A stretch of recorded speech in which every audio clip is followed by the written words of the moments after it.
Estamos de volta com o RN Acontece e eu recebo aqui no estúdio o vice-presidente da ANORC, Orlando Procópio. Vice-presidente, boa tarde, bem-vindo. Boa tarde, Ana, e boa tarde a todos. Um balanço da Festa do Boi encerrada ontem. Qual a avaliação que o senhor faz dessa 53ª edição? A Festa do Boi surpreendeu a todos nós, né? Foi realmente uma festa de muitos negócios, uma festa que mesmo com toda essa dificuldade em que o país se encontra, ela superou.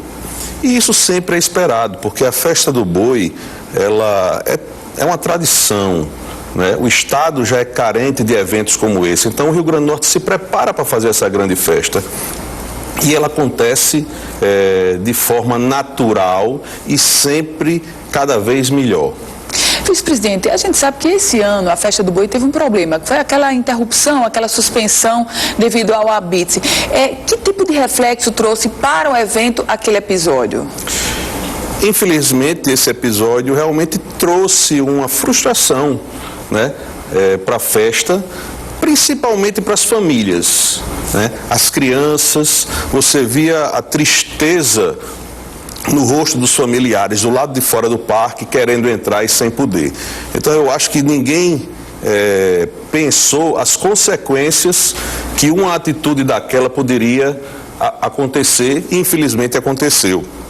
Conseguimos, com o apoio do governo, com a habilidade do nosso presidente Antônio Teófilo, resolver no menor tempo que foi possível, né? E voltamos com todas as atividades da festa na terça-feira de manhã. Então, depois disso, graças a Deus, a festa aconteceu com muita segurança, com muita alegria.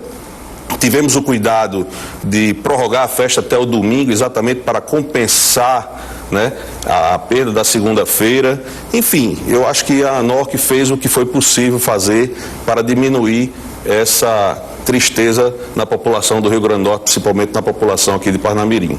E entre os muitos eventos envolvidos na Festa do Boi, há os leilões. Qual o balanço sobre os leilões promovidos na Festa do Boi, vice-presidente? A comercialização dessa Festa do Boi foi um sucesso. Todos os leilões, sem exceção, venderam em média 30% a mais do que o ano passado. Então isso mostra que mesmo diante de um cenário desfavorável, de crise, de seca, o agronegócio ainda tem a sua força, né? O agronegócio ainda está, vamos dizer assim, resistindo a toda essa situação. A Imparne, por exemplo, que é uma empresa de pesquisa do nosso estado, fez o melhor leilão da vida dela, faturando mais de 240 mil reais. A NQM, que vende os cavalos 4 de milha, da nossa tradicional vaquejada, teve um faturamento quase de 2 milhões de reais, 1 milhão e 900 precisamente. Então isso mostra a força do setor, né? Não foi diferente também nos caprinos e ovinos, que teve o leilão na última sexta-feira e que também teve o seu melhor faturamento de todos os tempos.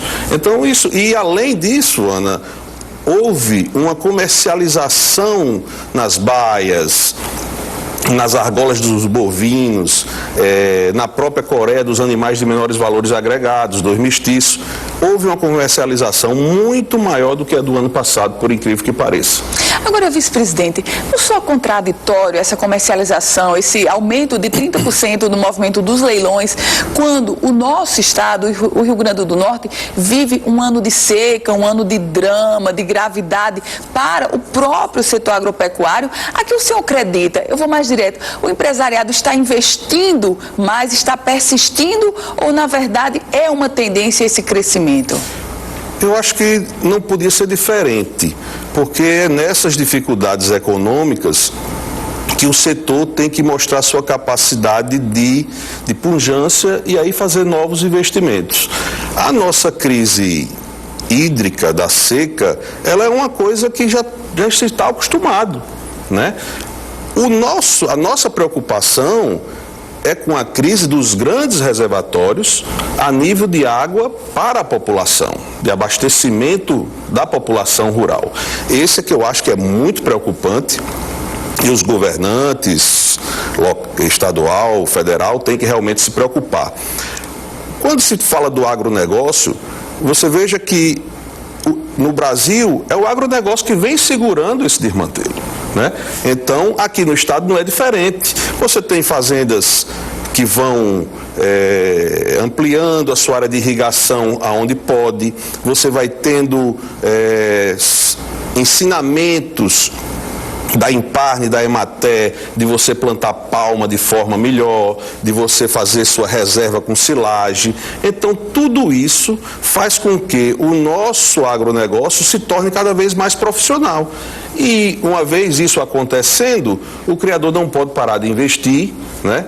Tem que buscar novas técnicas e conviver com a seca, que essa é a nossa realidade.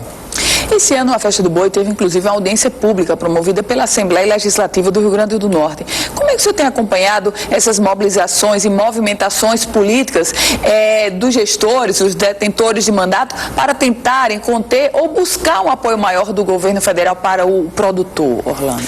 Eu acho que a nossa classe política está começando a ficar preocupada em relação a isso, né? E precisa haver um entendimento. Quando eu digo entendimento, de buscar soluções práticas. Não adianta ficar discutindo isso em audiência e os resultados não irem para o campo. Então, perfuração de poços, dessalinizadores, crédito mais barato. Então, tudo isso são ações que precisam chegar de imediato ao homem do campo, né? Você veja que, às vezes, você tem situações que você não pode fazer um barreiro na sua fazenda porque não tem a liberação, você não pode furar um poço porque não tem a liberação. Eu vejo o que aconteceu mesmo com a Festa do Boi, que tudo é governo, e não se entenderam e perdemos um dia da festa, né? Então, eu acho que precisa haver essa junção de forças, seja Estado, a classe política e os órgãos ambientais, para ver a necessidade que está se passando o agronegócio diante de uma seca e fazer com que as providências cheguem realmente ao homem do campo. Vice-presidente da ANORC, Orlando Procópio, muito obrigada por seus esclarecimentos aqui no RN Acontece. Eu é que agradeço, Ana. Obrigada. Quer rever essa entrevista completa? É só acessar www.politicaemfoco.com, um site especializado na política do Rio Grande do Norte e do Brasil. O RN Acontece